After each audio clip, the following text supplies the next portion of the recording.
Мой отец пропал без вести. 14 сентября, населенный пункт Крутый Яр, Покровский район, Донецкая область. Можно было бы подумать, что речь пойдет только о моем папе, но сейчас происходят массовые исчезновения солдат. Массовые. 25-я, 59-я, 150-я, 151-я, 152-я бригады и другие тысячи без вести пропавших военных, начиная с июня. Мы не знаем, живы ли они.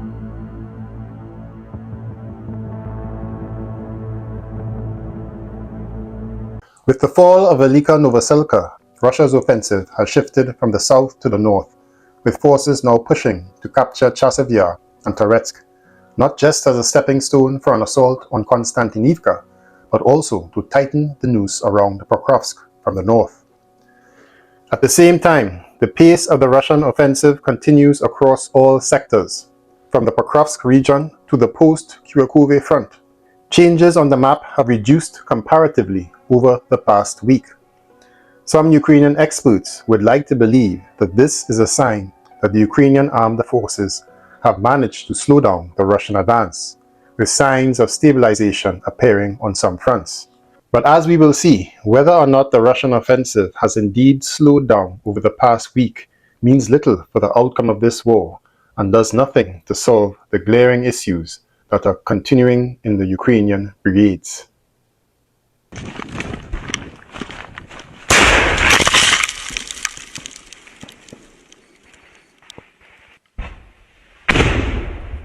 Russian media, Lenta, spoke about the reason why Ukraine is unable to go on the offensive, which is the desertion and manpower issues.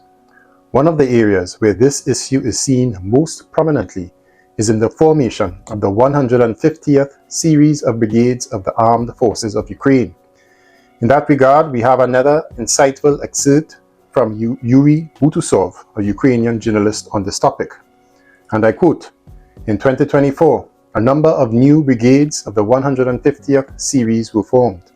Now they have already entered the battle in very important directions, mainly in the Donbass.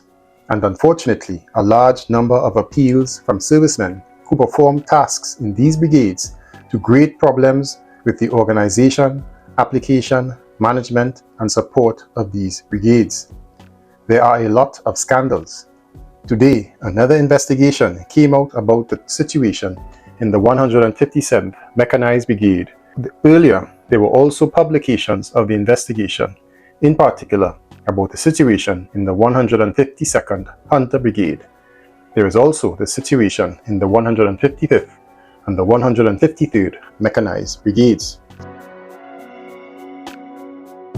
And just briefly, there is also a major development for the Armed Forces of Ukraine, which was the appointment of Ground Forces Commander Mikhailo Drapati as head of the Operational Strategic Troop Grouping, or TISA, responsible for the front line from Vorichna in the Kharkiv region to Kupyansk in the Zaporizhia region. This means that he now oversees the most active parts of the front. Notably, before being appointed Commander-in-Chief of the Armed Forces of Ukraine, Alexander Syrsky held this very position. So my friends, today will be the frontline update for the week of the 22nd to the 29th of January. We will cover the post-Velyka Novosilka, post-Kurakhove, the Pokrovsk and the Kupyansk fronts. But we will also talk briefly about the crisis manpower situation in Ukraine, particularly in the 150th series of brigades. As usual, all uncensored versions of footages and clips will be available for channel members. I also recently published an exclusive long-format content video analysis that is available in the My Exclusive tier of membership. The more popular videos in this tier, however, is my 27-minute long analysis of why the Prigozhin March was really a clever Russian ruse.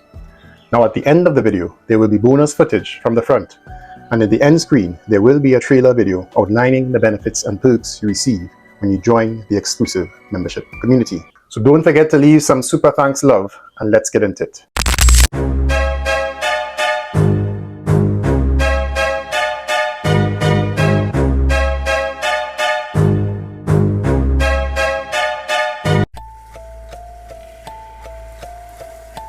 The Ukrainian armed forces have fully withdrawn from Velyka Novosilka. This was finally admitted on Ukrainian media. However, in their usual style, they want to claim that they successfully exited encirclement. But Russian media reported that they eliminated hundreds of soldiers that were trapped in a southern pocket of the city before it fell. Thus, not only has the last stronghold on the southern Donetsk front, which had been holding out since the start of the 2022 invasion, has fallen, but, as Russian media RIA Novosti puts it, the territorial acquisitions of the Ukrainian counteroffensive in the summer and autumn of 2023 were completely reset. Ukrainian media again tries to paint a positive picture with this analysis here, and I quote, "It seemed like the Russians now had vast opportunities for a large-scale advance towards the Dnipro region and beyond, much like after the fall of Ugledar, with daily rapid Russian troop progress to the west. However, they say, the situation is different now. The Russians have allegedly failed to break through either along the Velyka Novosilka to the Huliapol route or through the northern road out of the town. Moreover, they say that the Russians who entered the streets of the town are unable to push further to develop their success. Russian troops, they say, are now trapped." And yes, that is a direct quote. They claim that the Russians who successfully took Velyka Novosilka are now trapped. Between the Moriali and Kashalat rivers, they have become easy targets for Ukrainian artillery and mortars. But my friends, this is just another desperate attempt to put lipstick on a pig, as the saying goes. In reality, however, it was Zelensky's politics that played a cruel joke with the garrison of Velyka Novosilka. A month ago, it was quite clear that the 110th Separate Mechanized Brigade of the Armed Forces of Ukraine and the Operational Strategic Group Kortizha defending the village would be completely surrounded if they did not start withdrawing personnel and equipment. Один.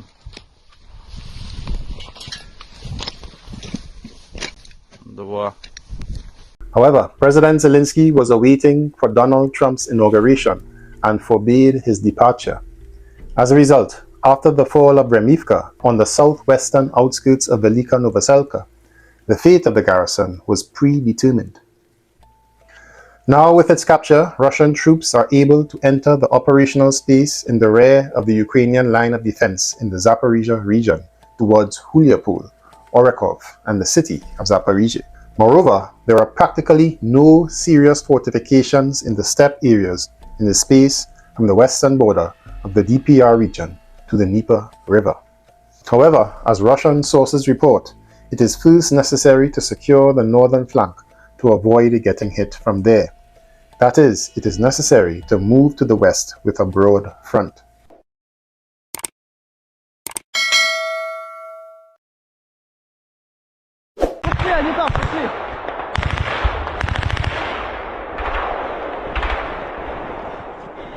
According to RIA Novosti and other Russian sources, this is already happening along the arc from Pokrovsk to Velyka Novosilka.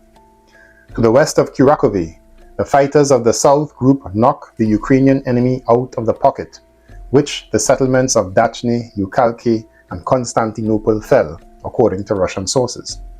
The cauldron can be closed by convergent strikes from Andriivka, on the outskirts of which assault units have entrenched themselves, and from the previously liberated Zelenivka. The Russian military here is opposed by units of the armed forces of Ukraine, which previously occupied positions in Kurakhove. And this, of course, brings us to the next hotspot on the Donbas front.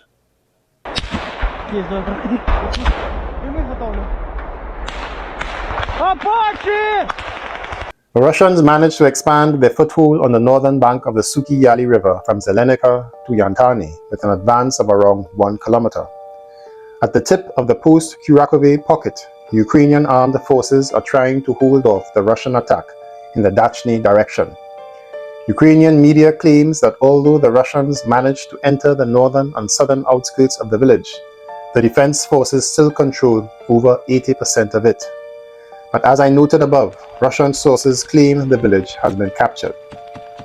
The situation is developing most dynamically near Andriivka, which is one of the key points in the Ukrainian defense on this axis, After the counteroffensive in Shevchenko, the Ukrainian armed forces claimed that they created a 5-kilometer death zone between Shevchenko and Avdiivka, and that few Russian infantrymen can make it through this distance unscathed.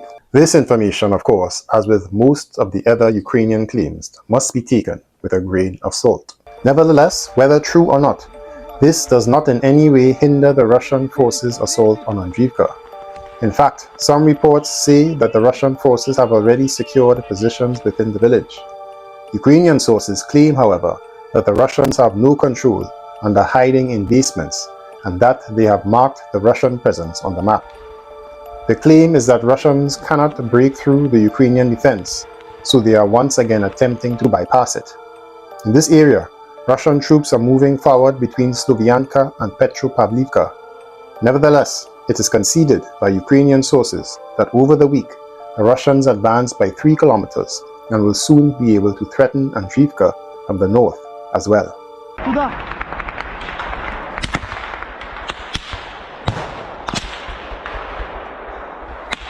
On a 20-kilometer section of the front between Pokrovsk and Kurakhove, Russian forces continue advancing westward toward the Dnipro region. They are now 5 kilometers from the regional border.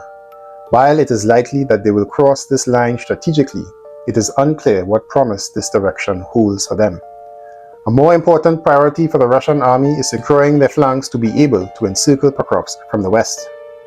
Over the past week, the Russians managed to encircle and mostly seize Novosilka, advance 500 meters from Novosilka to Nadivka, and begin taking control of the area between Novosilka and Novosilka. The offensive pace on this part of the front is not the quickest, indicating a shift in priorities within the Russian command. In Uspenivka, the Russian forces have not made much progress. Now on the Pokrovsk front, changes on the map around the city have not been great in the past week. The Russians continue to focus on the flanks while keeping the Ukrainian defense forces under constant pressure in the center. In Udachny, the defense has for the most part held. Earlier in January, it was reported that Russian forces entered Udachny, but then there were reports of a counterattack that pushed them back out. It is presently unclear what the exact status is in this village, as both sides tell conflicting stories. However, videos have circulated on social media and even on pro-Ukrainian accounts of Russian drones and missiles flying freely in this area, with one missile hitting a logistics center in Udachny.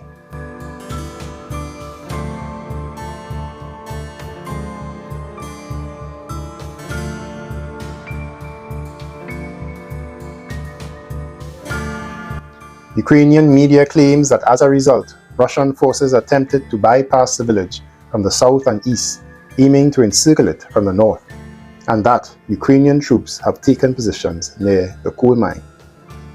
The neighboring village of Kotliny is almost entirely, if not entirely, occupied. Ukrainian sources claim that the defense forces are preventing Russian troops from fully securing it, leaving much of it in the gray zone. Russian sources dispute this. In Vyrovy, the Russian offensive has so far been halted by the Ukrainian defenses. However, Russian forces have made advances west of the village. On the opposite flank, the Russians are still trying to cut the Pokrovsk-Konstantinivka highway. While the Ukrainian armed forces repel the attacks, Russian forces are expanding their control around Vozdivizhenka and attempting to advance towards Baranivka and Yelisavetivka. However, they have achieved minimal results on either front over this past week. Further north on the Kupyansk front, a month has passed since the Russians managed to cross the Oskil River and secure positions near Vorochna. Since then, Ukrainian sources say that they have captured 3/4 of the village and expanded their foothold by 5 kilometers to the west toward the village of Zakidny and 6 kilometers south towards Kupyansk. However, just yesterday, 2 sources, one of them being the Times of India, confirmed that Russians have taken the village completely.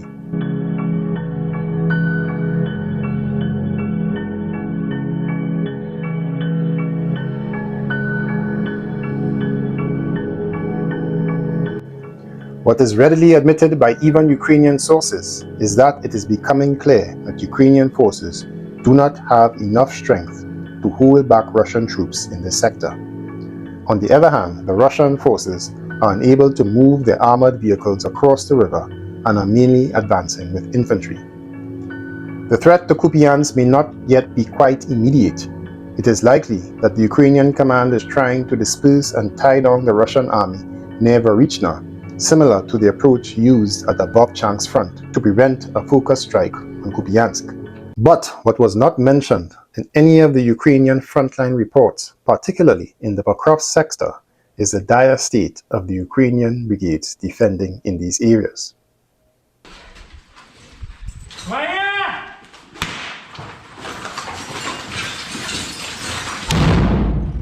Russian media reports that the armed forces of Ukraine near Pokrovsk have an acute personnel crisis.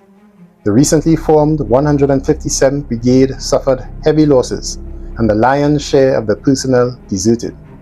In Ukraine, they even started talking about the curse of the 150th series.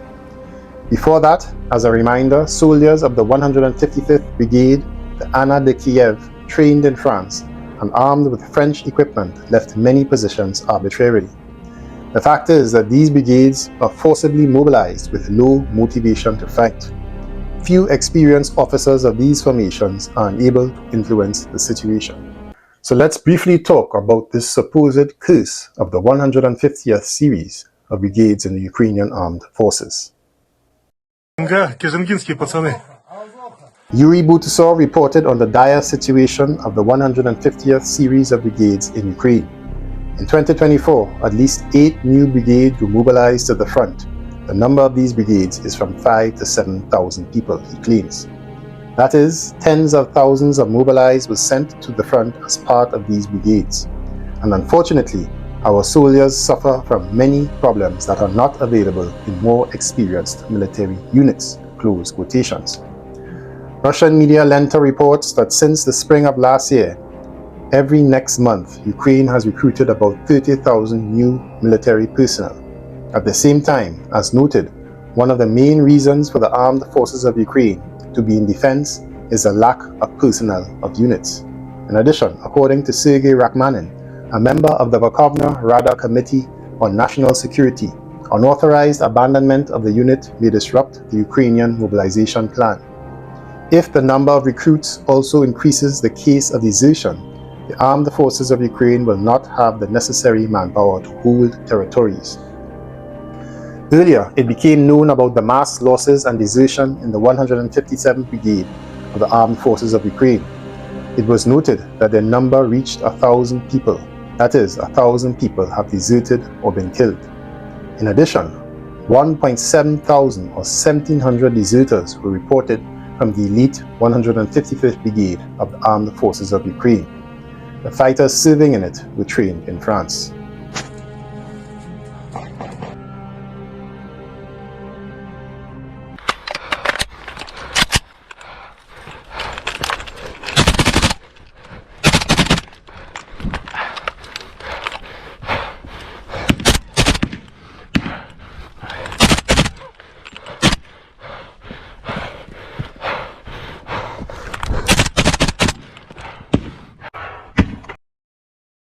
To understand all the benefits and perks you will get from joining, and if you also want to support this channel on a monthly basis, take a look at this video trailer right here.